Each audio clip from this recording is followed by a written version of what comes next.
Hey everyone, so Suicide Squad Kills the Justice League is now out via early access, via the deluxe edition of the game, and sadly I'm not happy. Actually, whilst editing this video, it turns out that it may not be out and it's actually been sort of delayed due to loads of bugs and issues with the game that's currently out. So it has been delayed and the live service has been taken down in terms of the servers, so that's interesting right there. But anyway, let's get straight to the point here. It seems as though Rocksteady Games and WB Games just butchered and killed Arkham Batman's legacy. By the way, this video will spoil some aspects of the story for Suicide Squad Kill the Justice League in terms of like character appearances and character deaths in certain scenes, so here's your warning now. If you don't know me, I love the Batman Arkham games, yes, even Origins and Arkham Knight, but for me Arkham Asylum and Arkham City are two of the best video games of all time in terms of licensed video games. And when I heard the rumours of Rocksteady carrying on the games in this beloved universe years ago, with possibly either another Batman title, a title featuring maybe the Bat family, or even a Superman game that was rumoured for literally the longest time, I was super excited. But then roll around to 2020 and 2021, where we got the reveal of Suicide Squad Kill the Justice League. Not a single player Batman game with carefully crafted narrative and a fluid, well-designed combat system in an open world in Gotham City, but instead a Suicide Squad game set in Metropolis, mostly online live service third-person shooter. Can you see the issue here? So okay, with this news, I was obviously very skeptical, and I thought, okay, this is Rocksteady. I'm sure they can't mess this up, even if it's a live service third-person shooter. I'm sure they'll, put their unique spin on it. Well, sadly, from its inception, trailers, marketing, all throughout the game is reeked of corporate influence, with rumours behind the scenes suggesting that this isn't actually what the devs wanted to make, and they were essentially forced to make it, with them being forced down the live service route. Even though it seems WB Games didn't learn this the first time around.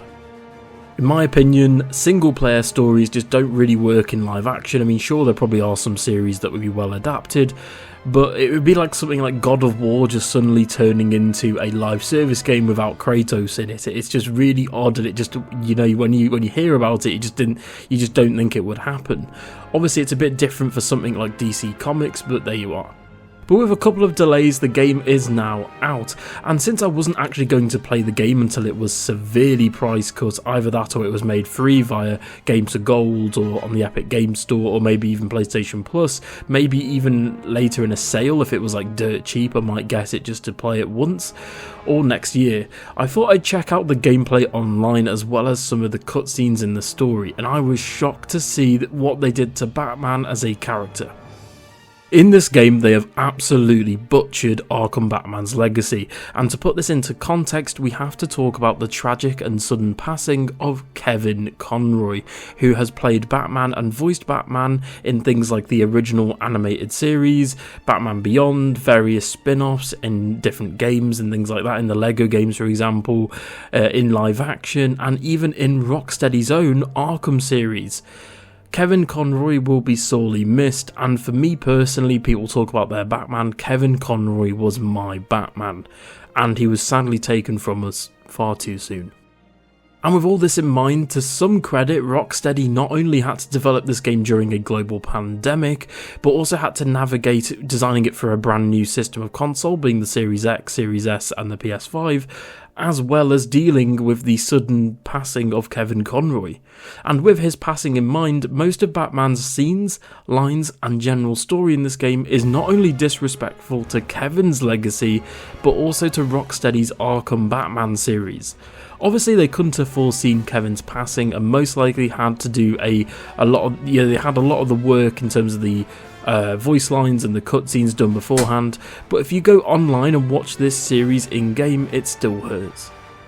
Before we continue, it's important to realise Kevin's performance as Batman here is another stellar one, with excellent delivery with the script he was given, but having not only Batman kill civilians in-game and in the story, but also throw weird insults towards the Suicide Squad, and then only for him to be killed off by being shot in the head by Harley Quinn, is it very insulting to both Kevin and Batman's legacy. The Arkham games are iconic, timeless, and Batman as a character is meant to be a beacon of hope justice and selflessness. I'd also like to think that Kevin gave off a lot of these same traits, hence why it made him an excellent Batman. But in my opinion, Batman shouldn't kill, even in a game like this, as it goes against his very character. And I know a lot of people will be quick to defend this game as a whole, so the whole plot of the actual game is Brainiac brainwashing the entire Justice League, and Task Force X then being tasked to kill them off one by one. But I think this game not only being a live service, but a killing the Justice League game for a Suicide Squad is a extremely poorly timed game. So not only is this game getting review bombed right now for disrespectful writing towards the DC characters, review copies aren't being sent out, which is always a bad sign. Think of games like Cyberpunk and No Man's Sky, they weren't sending out review copies because they knew the game was, in a terrible state. It has terrible cluttered UI, so in the background I do sort of UI, UX and graphic design, and I've got to be honest, from that standpoint, I've seen images of it and I've seen gameplay and I think, oh my goodness, some of it is terrible. It's all over the place. Like, the whole point of UI is it's meant to be simple and clean and easy to understand, and when it's all over the place and cluttered and sort of, very messy, I guess is the word for it, it's just really hard as a gamer to actually play it. Also, being a live service at a time when the gaming community is kind of sick of single player series being turned into live services.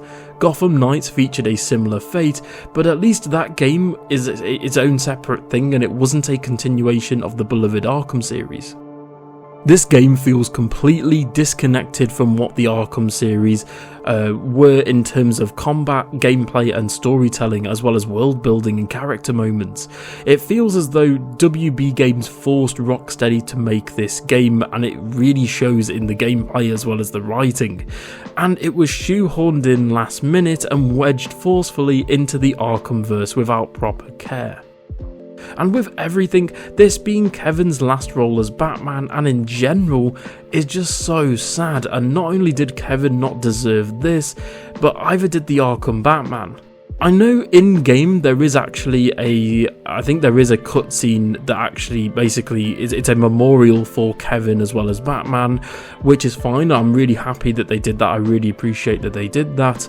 But in my opinion, both the Arkham series Batman as well as Kevin Conroy deserved so much better as a last send-off, and I'm just hoping that somehow they can recover from this, but it kind of does make me quite upset that this is the fate of both Arkham Batman and Kevin's Batman.